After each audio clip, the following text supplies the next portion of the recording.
இந்திய smart phone சந்தையில் Oppo K13 5G smart போன்கள் அறிமுகம். வெட் டச் சப்போர்ட் கொண்ட மேம்படுத்தப்பட்ட சிறப்பு அம்சங்களுடன் ஆரம்ப விலை 18,000 ரூபாயாக நிர்ணயம். ஆட்டோமொபைல் துறையில் இந்தியாவின் ஏற்றுமதி 3 மடங்கு அதிகரிக்கும் என நிதி ஆயோக் அறிக்கையில் தகவல். உதிரி பாகங்கள் தயாரிப்பு 2030ஆம் ஆண்டிற்குள் $145 பில்லியன் எட்டும் என்றும் நம்பிக்கை.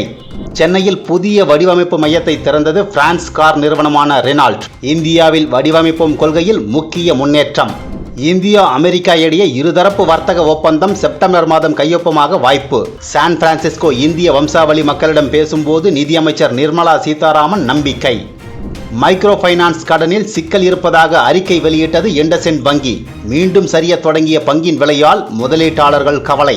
பல துறைகளில் உள்ள புத்தகங்களை ஆடியோ வடிவில் வழங்கும் மேஜிக் 20 தமிழ் ஸ்டார்ட் அப் செயலி கல்டிவேட் இன்குபேட்டர் திட்டத்தில் இணைந்து சாதித்ததாக பெருமிதம். 2024-25ஆம் நிதியாண்டில் சாய்கிங்ஸ் நிறுவனத்தின் வருவாய் 48 கோடி ரூபாயாக உயர்வு. இந்தியா முழுவதும் மலிவு விலையில் பிரீமியம் டீ விற்பனையில் புதிய சாதனை படைக்க திட்டம். இந்தியாவில் $100 பில்லியன் முதலீடு செய்ய சவுதி அரேபியா முடிவு. இளவரசர் முகமது பின் சல்மானின் அழைப்பை ஏற்று மோடி சவுதி சென்று வந்த நிலையில் பிரதமர் அலுவலகம் அறிவிப்பு.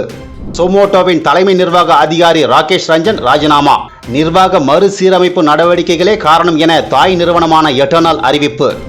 இந்திய நிறுவனத்தின் IPOவில் புதிய பங்கு வெளியீட்டை தற்காலிகமாக நிறுத்தியது எலக்ட்ரானிக்ஸ் நிறுவனமான LG. பங்கு சந்தைகளில் ஏற்ற இறக்கம் நிலவுவதால் முடிவு.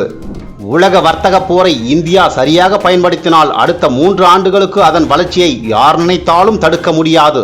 இந்திய நிறுவனங்களுக்கு உலக சந்தையில் பெரும் வாய்ப்புள்ளது என்றும் தொழிலதிபர் நிகில் காமத் எக்ஸ் தளத்தில் பதிவு. 100% பருத்தி மற்றும் மூங்கில் இழைகளால் உருவான ராம்ராஜ் காட்டனின் மிருது டவல்கள் சந்தையில் அறிமுகம். மிருது டவல்களின் விளம்பர தூதராக நடிகை மீனாட்சி சௌத்ரி அறிவிப்பு. மேம்பட்ட அம்சங்களுடன் டேலி சொல்யூஷன்ஸ் நிறுவனத்தில் டேலி பிரைம் 6.0 கோவையில் அறிமுகம். கனெக்டட் பேங்கிங் அம்சத்தால் சிறு மற்றும் நடுத்தர தொழில் நிறுவனங்களில் ஒரு புதிய புரட்சி உண்டாக வாய்ப்பு. 10 லட்சம் ரூபாய்க்கும் மேல் வாங்கும் ஆடம்பர பொருட்களுக்கு இனி 1% கூடுதல் வரி விதிப்பு. TCS எனப்படும் விற்பனையின் போதே வசூலிக்கப்படும் வரி 1% விதிக்கப்படும் என மத்திய நேரடி வரிகள் வாரியம் அறிவிப்பு. இன்ஸ்டாகிராமில் ரீல்ஸ் பதிவிடுபவர்களுக்கு பிரத்யேக செயலியை அறிமுகம் செய்தது மெட்டா நிறுவனம். AI அனிமேஷன், வாட்டர்மார்க் இல்லாத வீடியோ அப்லோடுகள் போன்ற வசதிகளால் பயனர்கள் மகிழ்ச்சி.